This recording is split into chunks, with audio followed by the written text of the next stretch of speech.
Queridos irmãos,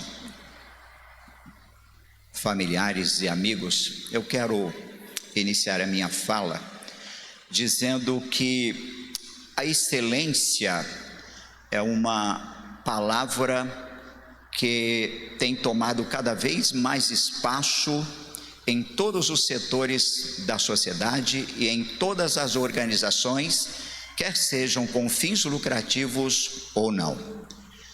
Todos vêm buscando a excelência, se não em alguns lugares a sobre-excelência, que é um degrau acima da excelência.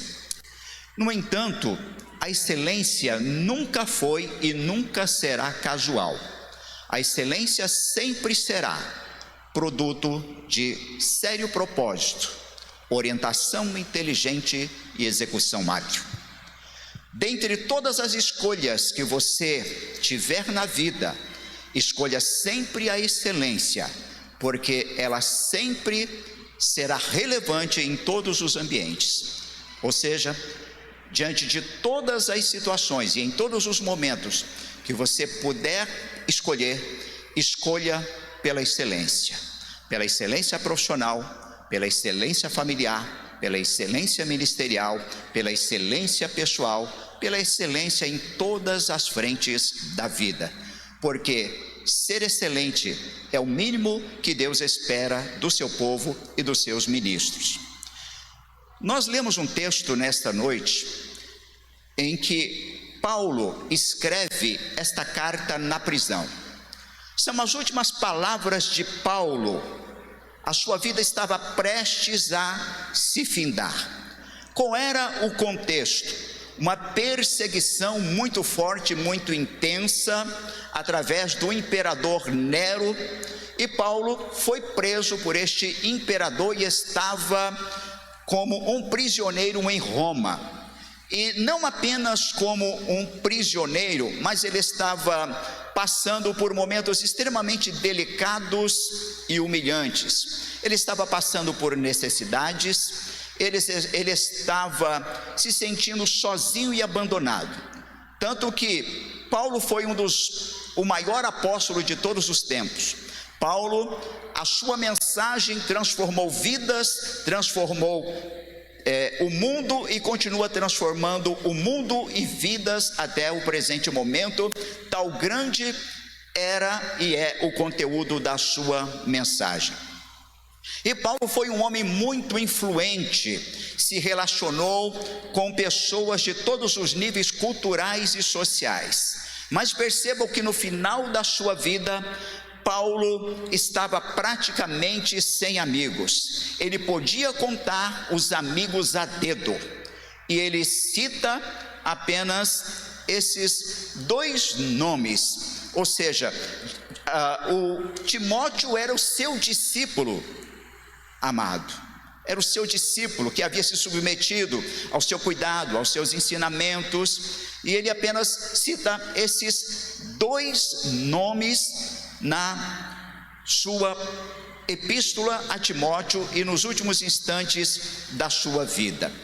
Agora, o que eu quero destacar nesta noite, se tem alguém que nós podemos aprender sobre excelência, Paulo era um homem poliglota, falava vários idiomas, era um homem que realmente tinha acesso a pequenos e grandes, foi um homem que mais escreveu epístolas de todo o Novo Testamento.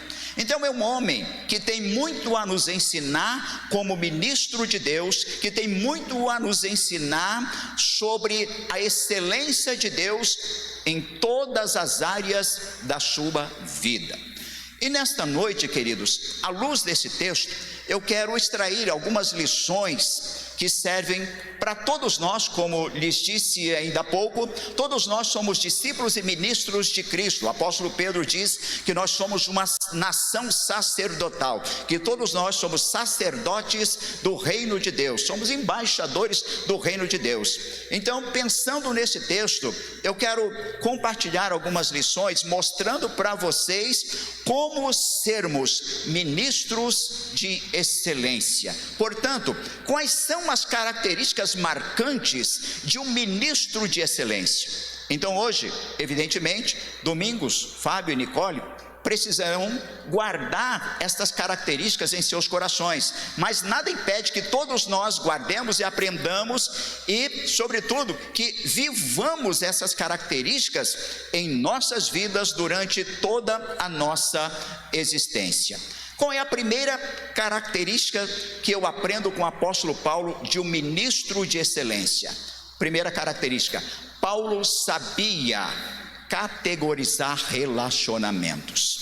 Se você deseja ser um ministro de sucesso, se você deseja ser um ministro de excelência, aprenda esta lição: aprenda a categorizar relacionamentos.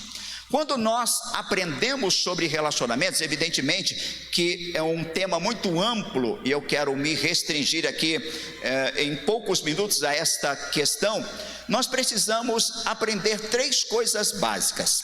Existem amigos que são íntimos, e esses amigos íntimos, eles são contados a dedo, como o apóstolo Paulo, que tinha apenas 2 no final da sua vida. Esses amigos íntimos são aqueles com os quais nós abrimos o nosso coração, são aqueles com os quais nós falamos a verdade no íntimo, são aqueles com os quais nós temos coração de nos despir, porque eles já sabem quem nós somos de verdade. Esses são amigos íntimos e são poucos. Nós temos numa segunda categoria os amigos necessários e amigos sociais. São aqueles amigos com os quais nós comemos pizza, são aqueles amigos com os quais nós participamos de um churrasco, de um banquete, e eles são importantes porque são amigos necessários e são amigos sociais, e nós temos no número maior, e eles têm a sua importância, porque nós somos seres sociais, e em alguns momentos nós precisamos deste momento de comunhão, de relacionamento social, e nós precisamos conversar, trocar ideias sobre algumas coisas. Então eles nos fazem bem, porque eles são amigos necessários, porém sociais. No entanto, com esses amigos nós não abrimos a vida, nós não abrimos o coração, nós não nos despimos. Eles são simplesmente amigos necessários e amigos sociais. E a terceira categoria são os amigos estratégicos. Todos nós precisamos de amigos estratégicos. São aqueles amigos que nós nem sequer falamos com frequência com eles. Nós pouco os contactamos através do WhatsApp, através das redes sociais, mas nós sabemos que podemos contar com eles em determinados momentos da vida. Eu tenho alguns amigos estratégicos espalhados aí pelo Brasil e até fora dele, com os quais eu às vezes preciso contactar e acabo obtendo algumas coisas importantes como informações. Certa ocasião eu precisava de um documento para minha filha em caráter de urgência para a faculdade.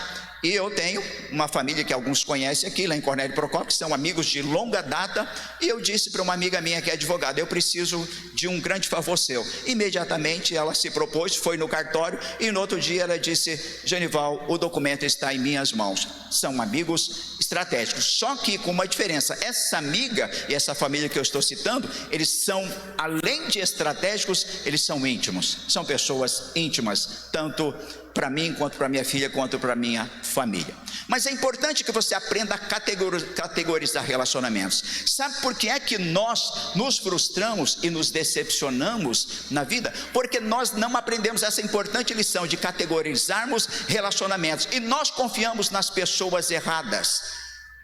Nós abrimos a vida para pessoas erradas, e aí nós nos frustramos, nos decepcionamos, e na verdade o erro está em nós, porque nós não temos esse discernimento claro. O grande mestre na área de liderança chamado John Maxwell, ele escreve um livro intitulado Vencendo com as Pessoas, em que ele cita vários princípios sobre como nós nos conectarmos e como nós nos relacionarmos com as pessoas. E dentre muitos princípios, ele destaca um que é o princípio do elevador. E ele diz o seguinte: que todas as pessoas que passam por nós, elas têm o poder de nos levar para cima ou de nos puxar para baixo. e ele nos aconselha e nos orienta que devemos estabelecer relacionamentos com pessoas que nos promovem, que nos desenvolvem e que ampliam as nossas fronteiras intelectuais, profissionais, ministeriais, enfim, em todas as demais áreas. Quais são os nossos relacionamentos? Nós precisamos nos conectar com pessoas que realmente nos impulsionem para cima e nunca nos puxem para baixo. É uma preciosa lição para quem deseja ser um ministro de excelência. Segunda característica de um ministro de excelência é que o ministro de excelência precisa ter profunda e contínua gratidão no seu coração. A gratidão é a memória do coração. Vou repetir. A gratidão é a memória do coração. Eu percebo que as pessoas têm muita facilidade em serem ingratas, em se tornarem ingratas. Mas o próprio Deus nos ensina ao longo de toda a Bíblia Sagrada o princípio da gratidão, que nós precisamos ser gratos a Ele e também gratos às pessoas que nos ajudaram, que nos impulsionaram ao longo da vida. Se eu estou aqui hoje, é porque muitas pessoas passaram pela minha vida e continuam, muitas delas até hoje, e me ajudaram nesta caminhada, nessa jornada. E por essas pessoas eu sou muito grato e ensino a minha filha, a minha esposa, que nós precisamos ser gratos a essas pessoas que nos ajudaram e nos ajudam na caminhada e na jornada. Mas a minha percepção também não poderia ser diferente na contrapartida que é a ingratidão. Muitas pessoas, quando iniciam o ministério, quando são ungidas, consagradas para o ministério, elas começam a crescer, começam a prosperar, começam a evoluir, mas quando elas sobem o primeiro degrau do ministério, elas já começam a se achar. Quando sobem o segundo, começam a se achar um pouco mais. E às vezes essas pessoas, elas se tornam ingratas, porque não apenas preservam a memória da gratidão no coração, mas muitas pessoas se aproveitam deste momento e até dividem igrejas. Pessoas que são apenas aproveitadoras, que se aproximam dos verdadeiros ministros de Deus com uma intenção de aproveitamento, e aproveitam determinadas ocasiões, determinados momentos, mas o objetivo é secundário, é apenas formar uma igreja naquela em que eles estão inseridos. Então é muito importante que a gratidão sempre seja preservada em nossos corações. E eu sou muito grato de todo o meu coração a muitas pessoas que fazem parte da minha vida.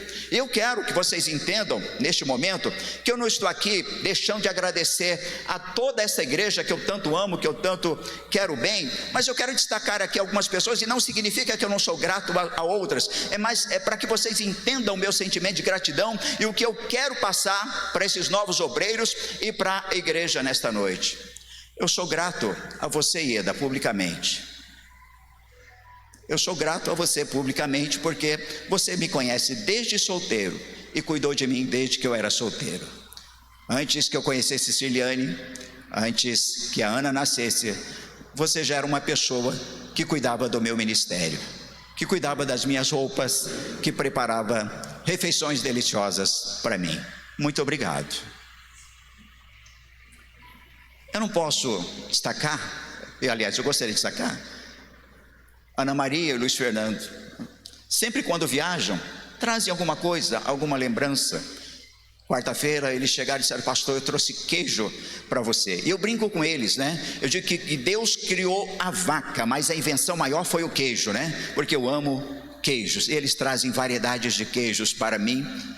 Gratidão a vocês, Luiz Fernando e Ana Maria. Vocês não sabem o quanto vocês tocam o meu coração com esses atos, e eu sou grato a vocês. Ábido, quantas vezes, quantos cafés, quantas coisas boas. Gratidão a Deus pela sua vida.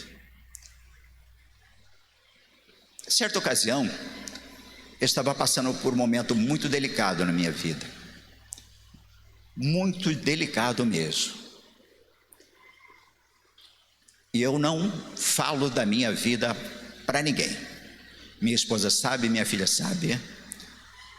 E o Domingos encostou perto de mim. Talvez ele nem lembre disso, mas ele disse: pastor, hoje Deus tocou no seu coração, no meu coração, e eu quero lhe dar uma oferta. E ele me deu uma oferta. Domingos, naquele dia eu precisava daquela oferta. Muito obrigado. Muito obrigado. Fábio e Nicole, vocês tocam o meu coração quando me convidam para um café. Enfim, Janaína, você toca o meu coração quando você e o Vitinho me convidam para um café com bolinho. Gratidão. Já que você toca o meu coração quando você manda aquelas lindas mensagens. Enfim, eu só estou dizendo muito obrigado. Mas o meu muito obrigado é para muita gente que faz muita coisa por mim. Mas eu só estou exemplificando que um coração de um ministro de excelência tem que ter a marca da gratidão.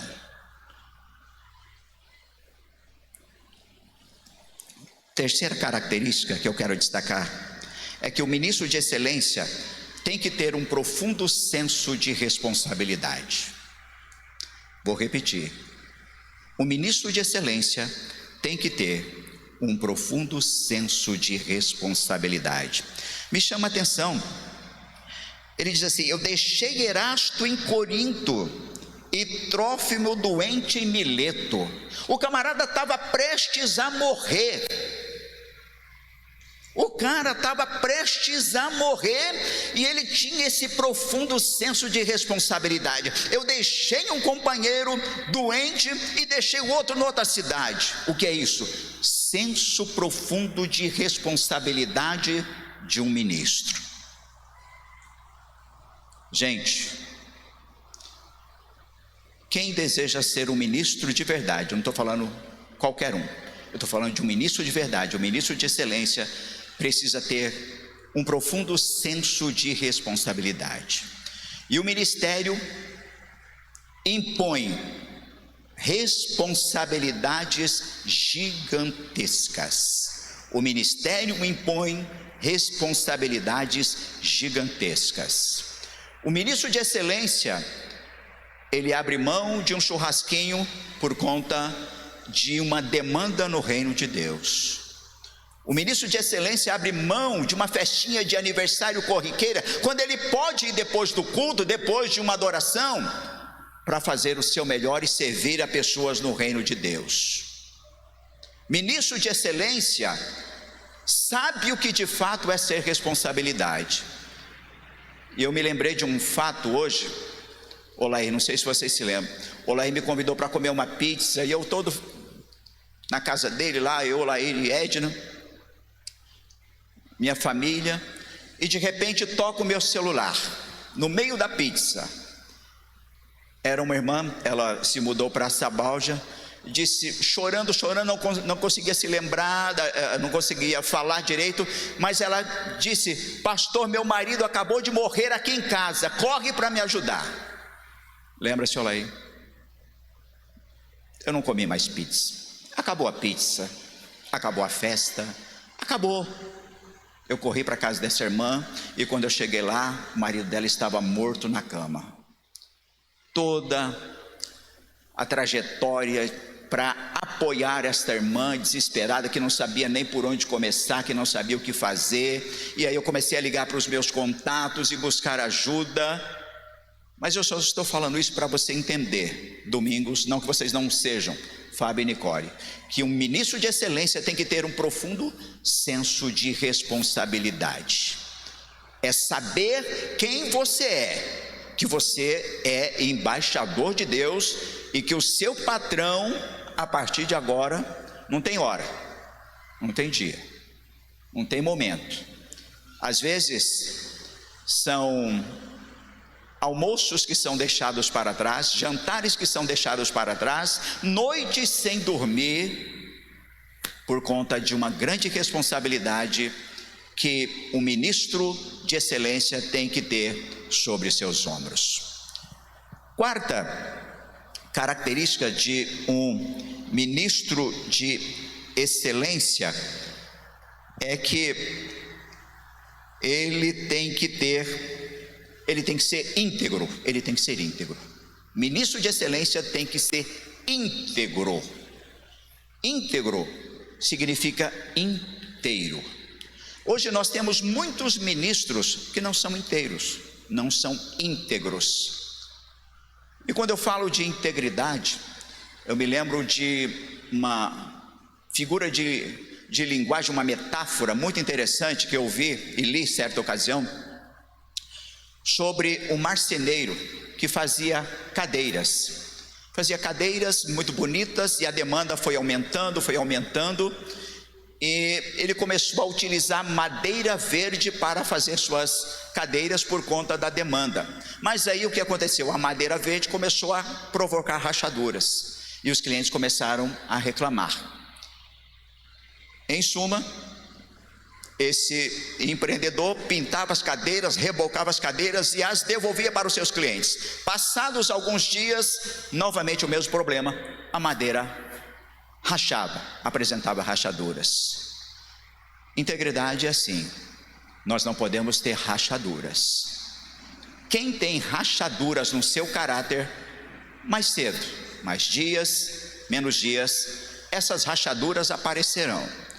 E o ministro de excelência tem que ser íntegro, tem que ser inteiro.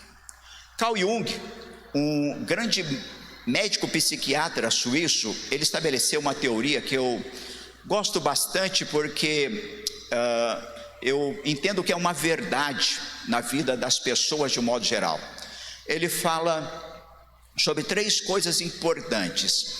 Ele fala sobre máscaras, sobre sombras e sobre self. Máscaras, todos nós temos máscaras. As máscaras representam aquilo que nós queremos mostrar para a sociedade, como nós queremos nos apresentar para a sociedade. E todos nós temos máscaras, não se engane. Nós nos apresentamos como queremos para as pessoas, para a sociedade. É como nós queremos vender a nossa imagem para a sociedade. São as máscaras. Mas ele fala sobre as sombras. As sombras representam exatamente quem nós somos de verdade. São os nossos defeitos, são as nossas dores, são os nossos conflitos, são os nossos desejos mais profundos e obscuros. Até porque a alma tem um lado obscuro. A alma tem um lado obscuro. Se você não sabia, tem um lado obscuro que nem nós mesmos sabemos. Então as sombras são as nossas dores, os nossos conflitos. E o self, a nossa essência, ou seja, quem de fato eu sou, quem de fato você é. Então o ministro de excelência, ele não pode ter máscaras. Ele tem que ter coragem de apresentar as suas sombras, de apresentar e se despir das suas máscaras, dos seus comportamentos inadequados. Não que eu estou falando aqui, esteja falando de perfeição. Não existe perfeição, eu não sou perfeito. Tenho erros, tenho falhas comportamentais inúmeras. Quem caminha comigo de perto que o diga. Não estou falando de perfeição, mas estou falando de integridade, de inteiro. E aí o self. Seja você, Domingos, seja você, Fábio, seja você, Nicole. Nós precisamos ser a nossa própria essência. Outra característica importante, queridos, de um ministro, quinta, é que ele precisa saber reconhecer os seus limites. O ministro de excelência precisa saber reconhecer os seus limites. E ele disse: deixei Trófimo, meu grande amigo, doente em Mileto. Vocês conhecendo um pouquinho de Paulo, vocês imaginam que se ele pudesse, ele não ia socorrer o amigo? E amigos são assim. Certa ocasião eu estava vindo de Cornélio Procópio e um caminhão atravessou na minha frente. Eu freiei com tudo, mas mesmo freando, eu entrei embaixo daquele caminhão com a minha esposa e com a minha filha dentro daquele carro. Estávamos fazendo a obra de Deus em Cornélio Procópio. Foi traumático para nós. E o meu carro acabou. E eu liguei para um amigo e disse para esse amigo: Olaí, preciso de você. Olaí saiu de Arapongas e foi até Cornélio Procópio no seu carro me buscar. Aí no outro dia o guincho trouxe o meu carro todo acabado. Amigos são assim. Mas o que eu quero que você entenda é que o ministro de excelência precisa reconhecer os seus limites. Ele disse: deixei. Há momentos que é impossível, porque nós não damos conta de tudo. Eu não dou conta de tudo, e não adianta vocês me cobrarem por tudo, porque eu nunca darei conta de tudo. Então há momentos que eu vou me sentir como Paulo. Eu deixei. Eu não pude estar no velório do seu pai, Nicole. Eu deixei, eu não estava aqui. Eu não pude estar no velório da sua vozinha, Janaína. Eu não estava aqui, eu deixei.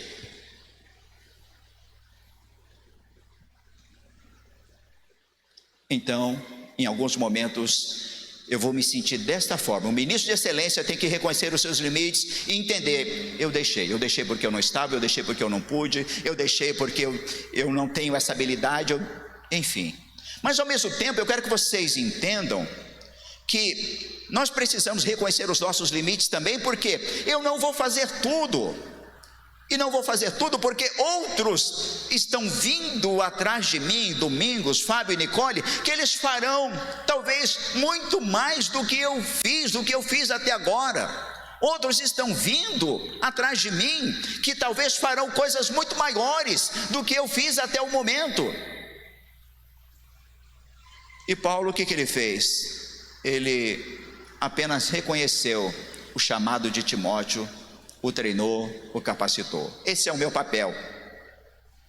É descobrir e redescobrir talentos, ministérios, treiná-los, habilitá-los, mas eu não posso ter a vaidade de achar que eles têm que ser inferiores a mim, menores do que eu. Pelo contrário, eles podem ser melhores do que eu e maiores do que eu.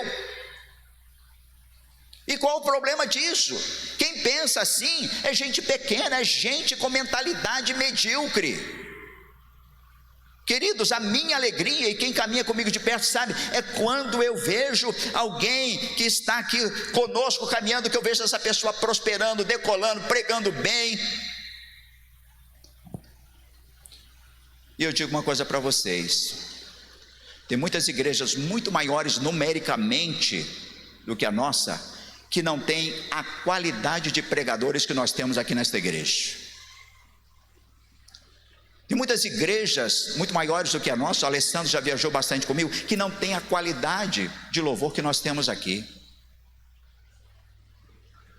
Mas nós precisamos reconhecer os nossos limites. Há momentos que você vai sentir dessa forma: eu deixei, porque outros virão e darão sequência. Então, talvez em algum momento eu não possa fazer, mas o Fábio vai fazer, a Nicole vai fazer, o Domingos vai fazer. Bendito seja o Senhor. Esse é o Deus a quem nós servimos, queridos. Estou terminando, falta mais um pouquinho. Sexta característica de um ministro de excelência, guarde isso: todo ministro de excelência tem que ter profundo discernimento espiritual. Profundo discernimento espiritual. A palavra discernimento vem do grego diácrisis, fazer distinção entre uma coisa e outra, julgar perfeitamente. E o ministro de excelência tem que discernir pessoas, tem que discernir o que é de Deus e o que não é, tem que discernir situações, negócios, oportunidades, e tem que discernir o tempo. O ministro de excelência tem que ter profundo discernimento espiritual. Em Atos capítulo 16, Paulo recebeu um elogio, e a menina disse para Paulo o seguinte: vejo que esses homens que passam são santos homens de Deus. Que elogio maravilhoso!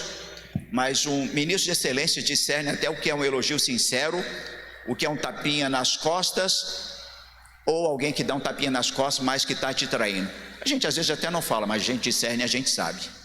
Porque o ministro de excelência tem discernimento profundo. E na mesma hora ele disse: sai dela agora, espírito imundo. Era um espírito imundo que estava elogiando aqueles homens. Então, Domingos, Fábio e Nicole, não se engane com elogios, nem com tapinha nas costas. Estou contigo, estou com você, conte comigo para tudo. Não se iludam, não se iludam. Porque pessoas são assim mesmos. Pessoas são assim mesmo, tá? Psiquiatra Jacques Lacan diz o seguinte, que nós nascemos sob a expectativa dos outros e morremos e adoecemos por conta de tentarmos satisfazer essa expectativa dos outros. Vocês nunca vão agradar todo mundo.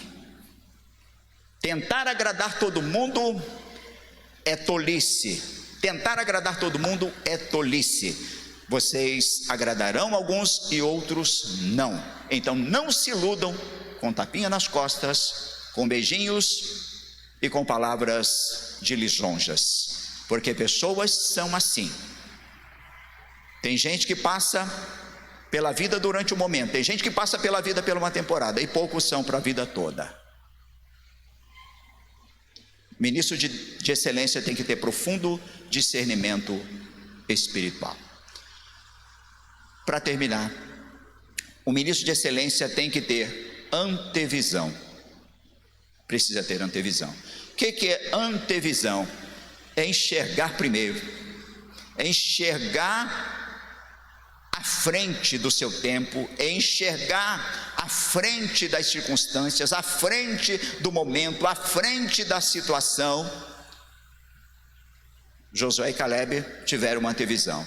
10 espias chegaram e disseram o seguinte: a terra é cheia de gigantes, os muros são intransponíveis.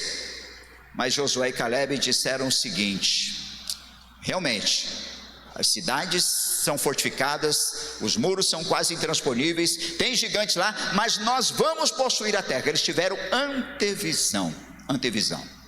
Então, o ministro de excelência precisa antever as situações, precisa antever o tempo, precisa se antecipar. Então é de fundamental importância que o ministro de excelência desenvolva, dentre muitas características, essas que eu citei nesta noite. É fácil ser um ministro de excelência? A tarefa não é nem um pouco fácil. A tarefa é árdua, a tarefa é extremamente exigente, mas é possível, Domingos, é possível, Fábio, é possível, Nicole, ser um ministro de excelência. Mas demanda muita dedicação, demanda muito trabalho, demanda vida de oração, de profunda comunhão com Deus, e desta forma vocês certamente continuarão sendo ministros de excelência. Para fechar, queridos, deixa eu dizer uma coisa para vocês. Nós precisamos estar sempre abertos às coisas novas, às novas informações. Eu percebo que muitas pessoas pensam da seguinte maneira, né? Que elas não precisam mais de informação, que elas não precisam do novo para que elas mudem. Mas deixa eu te perguntar uma coisa, ou só para provocar o teu raciocínio nesta noite. Se o conteúdo que você tem armazenado na sua mente é o suficiente para você mudar, por que é que você não mudou até hoje? Se o conteúdo que você tem na sua mente é suficiente para você mudar, por que é que você está 5, 10, 15, 20 anos dentro de uma igreja e você não mudou até hoje, continua estático? Isso mostra que você precisa de coisas novas, de novos conteúdos. E aqui está um conteúdo relevante para mudar a sua história e fazer de você, a partir de hoje, um ministro de excelência. Fique de pé, por gentileza, eu quero orar pela sua vida. E depois estaremos passando para o segundo momento